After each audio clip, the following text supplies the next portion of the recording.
नाम है लंबे लंबे किस्से और कहानियां सुनाने का, जो दिनों हफ्तों और महीनों तक सुनाई जाती। मैं पहले आपको इसकी मिसाल दूं, फिर आगे की बात। एक बार यूं हुआ कि अकबर के दरबार में एक दरबारी दास्तान को जो दास्तानें सुनाता, उसको पड़ोस के एक नवाब के यहाँ से बुलावा आया कि आप हमारे यहाँ आइए और दास्तान सुनिए। तो उसने अपने शागिर्द को बुलाया और कहा, अरे मियां शागिर्द, तुम इधर आओ। देखो, हम पड़ोसी नवाब के यहाँ जाते हैं 5 से 7 दिन को। हम दास्तान सुना रहे हैं, उमर का अभी बिया हुआ, वो कमरे में दाखिल हुआ और होने वाली मुलाकात है वो अभी बाकी है।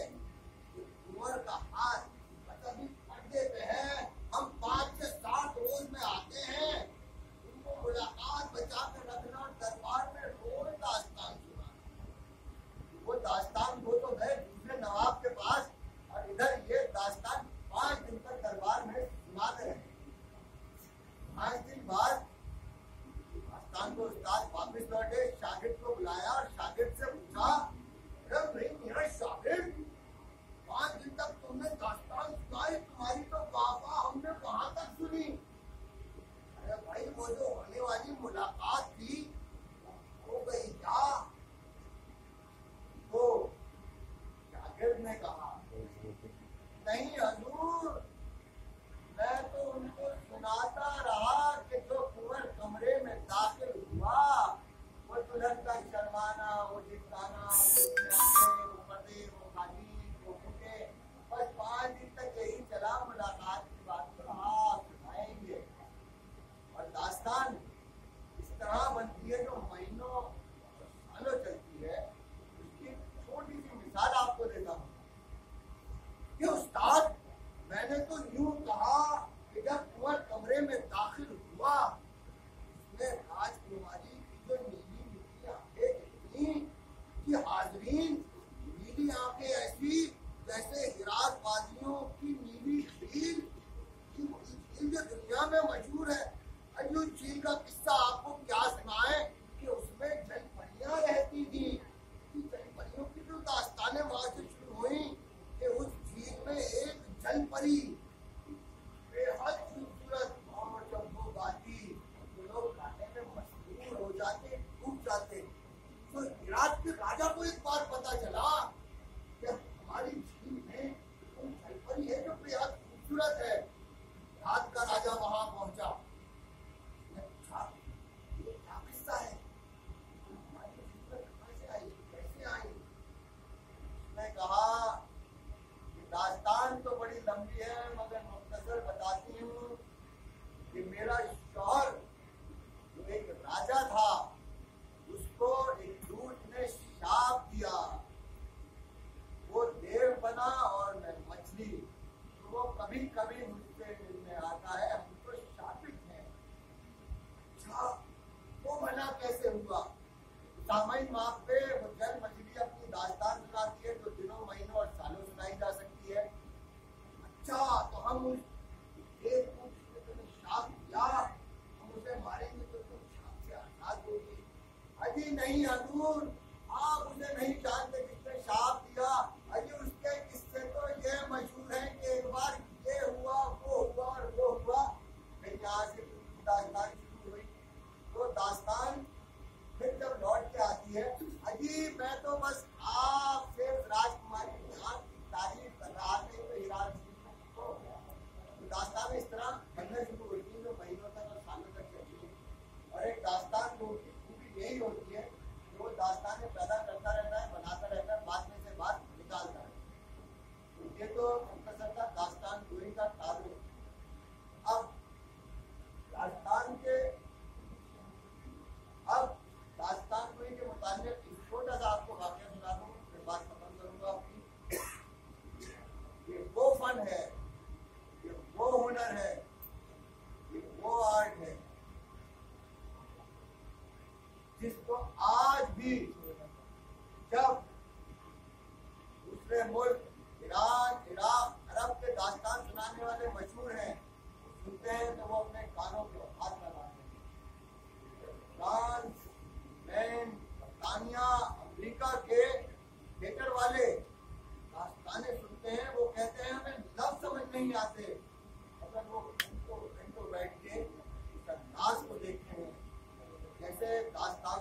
किरदार जिंदा किए जाते हैं, उसकी आवाजें निकाली जाती हैं, उसको पैदा किया जाता है। एक दास्तान को की ये खूबी होती है कि अगर वो 10 लोगों का जिक्र कर रहा है और आप आंख बंद करके सुने तो आपको 10 लोग अलग अलग महसूस होंगे, और आप आंख खोलें वो एक ही दास्तान। दास्तान गोई की तारीफ, दास्तान गोई, किस्सा पानी यानी किस्सा सुनाना, ये दोनों एक ही नाम है, एक ही माँ के समझने का दो बेटियां हैं, दास्तान गोई और किस्सा पानी। किस्सा पानी का ये मामला हुआ, ये किस तरह खत्म हुई कि आज ये मैं इसे बदनसीबी समझता हूँ कि आज हिंदुस्तान में बहुत कम लोग बचे हैं दास्तानें सुनाने वाले। इसका एक वाकया कि आज जो हमारा पड़ोसी मुल्क है, जो हमारा बाजू था, हमसे क्यों कटा, आज बाकी सा नजर आता है। उसका एक शहर पेशावर और उसका एक बाजार, किस्सा पानी बाजार, जहाँ पे किस्सा सुनाने वाले लोगों को किस्से सुनाते, दास्तानें सुनाते। वो अंग्रेजों का दौर जब हिंदुस्तान में आया तो वो लोगों को दास्तानें सुनाते और जिंदा करते और तैयार करते मैदानी जंग में खड़े होने के लिए। ये याद दिलाते कि ये हिंदुस्तान तुम्हारे मुल्क की अजीम विरासत है। रामायण, आप आज इस जदीद दौर में हैं, अपने अपने मोबाइल और इंटरनेट पर ढूंढिएगा वो वाकया। चंद लफ्जों में मैं बयान करता हूँ, ये पेशावर, वहाँ के आपके फिल्मी दुनिया के शाहरुख खान साहब और दिलीप कुमार साहब है, किस्सा पानी बाजार के उसी बाजार जहाँ पे वाकया है। एक रोज दास्तान सुनाने वाले दास्तानें सुना रहे थे और अंग्रेजों ने बाजार का मुहासरा किया, उसे घेर लिया। अंग्रेजों ने कहा कि तुम ये दास्तानें ना सुनाओ, हम नहीं जानते कि तुम कौन हो, हम फकत इतना समझते हैं कि तुम कोई सियासी लीडर हो, पॉलिटिशियन हो, कि तुम्हारे इर्द गिर्द इतने लोगों का मजमा रहता है। दास्तान सुनाने वाले दास्तान सुनाते रहे, दास्तान सुनाते रहे, और फिर तारीख का वो सिया दिन जब किस्सा पानी बाजार में 400 से ज्यादा दास्तान सुनाने वाले और उनके खानदान वाले कत्ल किए गए, वो वहां मारे गए। ये वाकया आज भी दर्ज है। अंग्रेज ने कहा वो दास्तान सुनाने वाला जो सफेद कपड़ा पहनता है वो भाग रहा था, वो भागा तो हमसे घर में गोली चल गई और वो मर गया। मौजूद लोगों ने कहा कि दास्तान सुनाने वाले भागे ना, तो अंग्रेज 2 दिन तक दास्तान सुनाने वालों की लाशें अलटते और पलटते रहे। उन्हें जो गोली मिली सीने पे मिली, पीठ पे ना मिली, आपके हिंदुस्तान के दास्तान को आगे ना थे।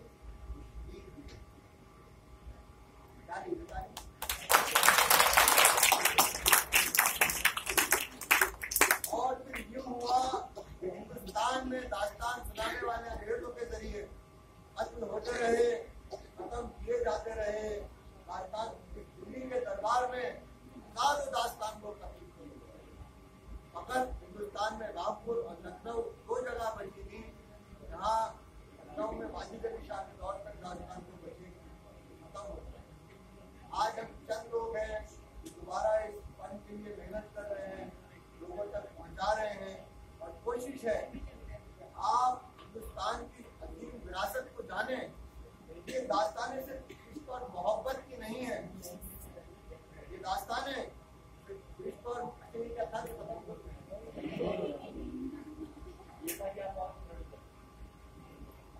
तो नहीं, दास्तान के साथ में तो ये होता है कि वाकया मशहूर है कि पेशावर जो किस्सा पानी बाजार में पुलिस वालों ने आकर कहा भाई चुप हो जाओ, वो नहीं माने, तो दास्तान सुनाने वाले के लिए तो पुलिस बुलाने पड़ती है, भाई उठा के ले जाओ।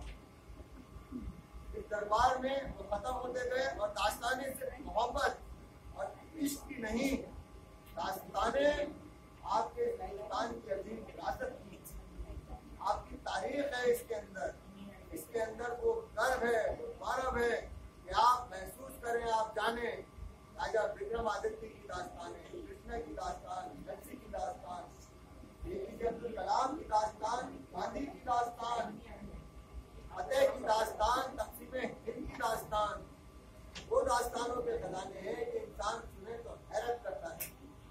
ये वही कोशिश है कि लोग आए और अपने फन को जाने, अपनी जड़ों से जुड़े।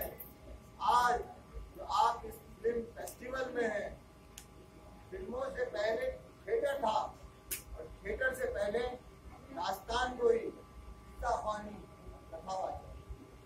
मैं बहुत शुक्रगुजार हूँ हमारे साथियों का कि उन्होंने मुझे मौका दिया कि मैं आऊँ और आपको यहाँ दास्तान गोई के बारे में बता सकूँ, इस फन के बारे में बता। दास्तान सुनाऊंगे? इधर दास्तान एक चीज है, कितना टाइम तो सामाइन ये दास्तान है, इसमें आप फकत मंजर कशी देखिए। मंजर कशी मतलब सीन। एक दास्तान को की खूबी होती है कि वो सीन को क्रिएट करता है, वो बनाता है, वो आपको तस्वीर दिखाता है। जितनी देर मुझे मिली है वो एक दास्तान आपको मुख्तसर, ये वो दास्तान है जो 1000 तक सुनाई जाती है। 1001 नाइट, 1001 रात। लेकिन ये मुख्तसर सुनाऊंगा मैं आपको, क्योंकि ये तो मसला हो जाएगा अगला। तो साहब मुख्तसर ये राजा विक्रमादित्य रेगिस्तान में अपनी फौजी टुकड़ी के साथ बैठा है। ये एक महफिल रक्सो सुरूर का इंतजाम है कि गाने बजाने वाले हैं, और ये इंतजाम राजा विक्रमादित्य के वजीर नाजी सिंह ने किया है। विक्रमादित्य ने नाजी सिंह से कहा, यह हमने सुना है कि कोई पूरा फकीर तुम्हें खूबसूरत रेशम इसके गया है, तुमने उसे हमारी खिदमत में हाजिर नहीं किया। कि हजूर आपने तो मेरे दिल की बात कही। अभी मैंने तो जब उस लड़की को देखा तो मैंने जहन में एक ही ख्याल आया कि तो बादशाह सलामत की खिदमत में पेश की जाए।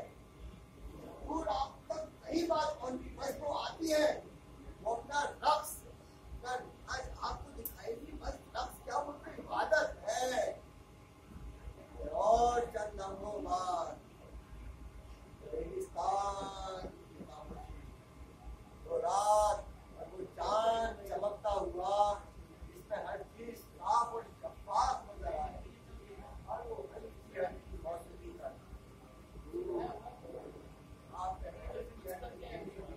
आप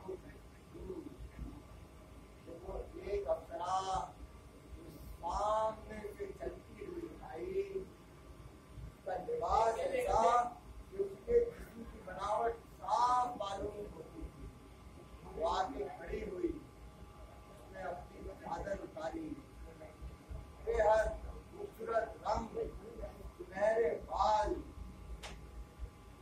ये झील वाली झील का कौन सी हमारी वो खूबसूरत जो रक्स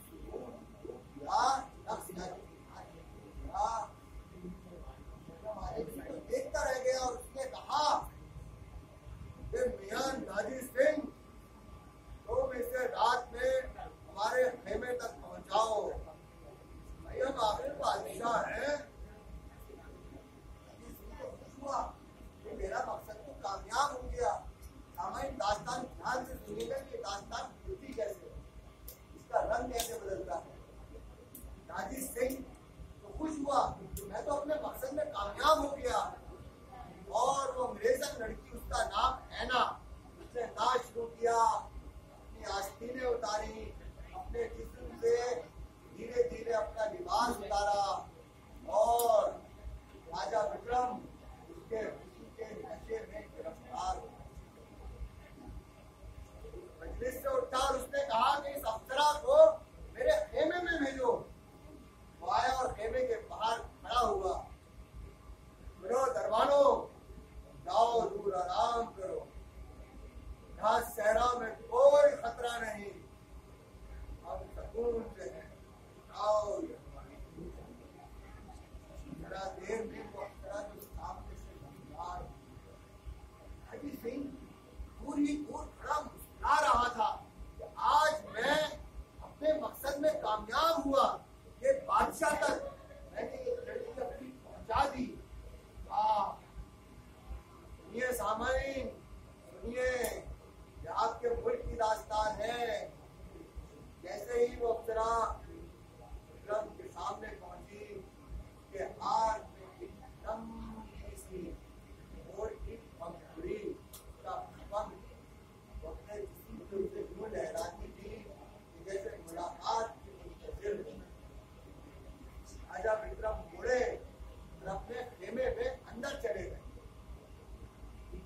राजा विक्रम गुस्से में तमतमाता उठा।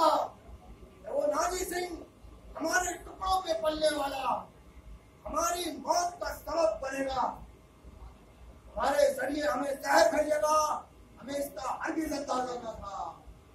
राजा विक्रम ने अपनी तलवार निकाली और चंद लम्हों में नाजी सिंह गिरफ्तार कर लिए गए।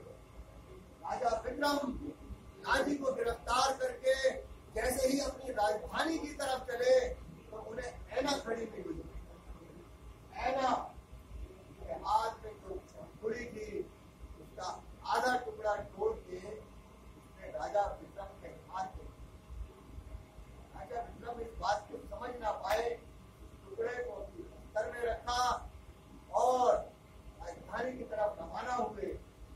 किस्सा मुख्तसर ऐना की जासूसी पे, क्योंकि ऐना ने जहां वो अंग्रेज छुपे थे वो ठिकाने बता दिए थे जो उसने नाजी सिंह के घर में सुने। राजा विक्रम शहर में पहुंचे, अंग्रेजों को गिरफ्तार किया गया। 5,000 अंग्रेज और बहुत सारे हिंदुस्तानी बागी गिरफ्तार हुए। वो राजा विक्रम के दरबार में मुंसिफ बतौर खड़े हैं कि तभी एक औरत की कपड़े में लिपटी लाश विक्रम खड़ा हो जाता है। कौन है?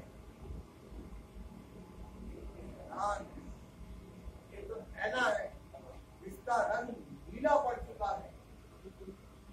व्यापारी कहता है कि हुजूर, ऐना की लाश हमें उसके खेमे में मिली, जहर का असर, और उसके पास से ये खत और टूटा हुआ पंख बरामद हुआ है। तो सुनिए सामईन, जो यहाँ खातून बैठी हैं, जो मेरी बहनें हैं, और सुने इस दास्तान में औरतों की इज्जत और अजमत का जिक्र है। ऐना को उससे पहले तारीख में जिस्म बेचने वाली एक फाहिशा औरत दिखा, लेकिन आप उसके जज्बात सुनिए, उसके एहसास सुनिए इस खत में, जिसकी वजह से ये दास्तान लिखी गई। ऐना ने उस खत में लिखा, राजा विक्रम, मैं 1 हफ्ते तुम्हारे साथ रही, जब तुमने मुझे जासूसी के तरीके और झूठ सिखाए। मैं तुम्हारे पास गुलाम थी, मगर तुमने मुझे कभी छुआ नहीं, तुमने मुझे कभी हाथ लगाना दूर नजर उठा के नहीं देखा। मैं तुम्हारी बात की इज्जत और कदर करती हूँ, इसीलिए मैंने तुम्हारा साथ दिया अपने मुल्क वालों यानी अंग्रेजों के खिलाफ, और मैंने जहर इसलिए पिया तुम्हारे लिए दिया गया था कि आखिर मैंने अपने मुल्क, अपने लोगों के साथ बगावत की, उन्हें धोखा दिया। मेरी सजा तो मौत थी, और वो जो आधा पंख तुम्हारे पास है वो इस बात की निशानी थी, मेरी जिंदगी यहाँ खत्म हुई। हमें राजा विक्रम वहां उठे और उन्होंने कहा, जमाने पहले की बात है, राजा विक्रम ने कहा कि दास्तान सुनाने वालों को बुलाओ और उनसे कहो कि आज के इस मंजर को अपनी दास्तान में लिखे और हजारों साल बाद भी लोगों को सुनाएं और उन्हें बताएं कि ऐना वे जिस्म बेचने वाली थी, उसके सीने में दिल था, उसके दिल में जज्बात थे कि हर औरत जज्बात और एहसास की मूर्ति है, हर शख्स के दिल में जज्बात है। और नाजी सिंह तो मेरा अपना आदमी था, उसने मुझे धोखा दिया। मुमकिन है कि आने वाले वक्त में लोग मुल्क से मोहब्बत को किसी मजहब के साथ जोड़े, किसी कौम के साथ जोड़े, किसी फिरका या इलाके के साथ में जोड़े, तो तुम उन्हें दास्तान सुनाना ऐना की और उन्हें बताना कि मुल्क से मोहब्बत किसी वतन और कौम की मोहताज नहीं। और औरत को तुम किसी रंग में देखो तो एहसास और जज्बात की मूर्ति है। दास्तान सुनाने वालों, इस दास्तान को हजारों साल तक लोगों को सुनाना, जो ऐना को नहीं जानते वो ऐना को जाने, और तुम वहां तक पहुंचना कि जहां फिल्म फेयर अवार्ड हो और बच्चे फिल्म देख रहे हो, तुम भी ऐना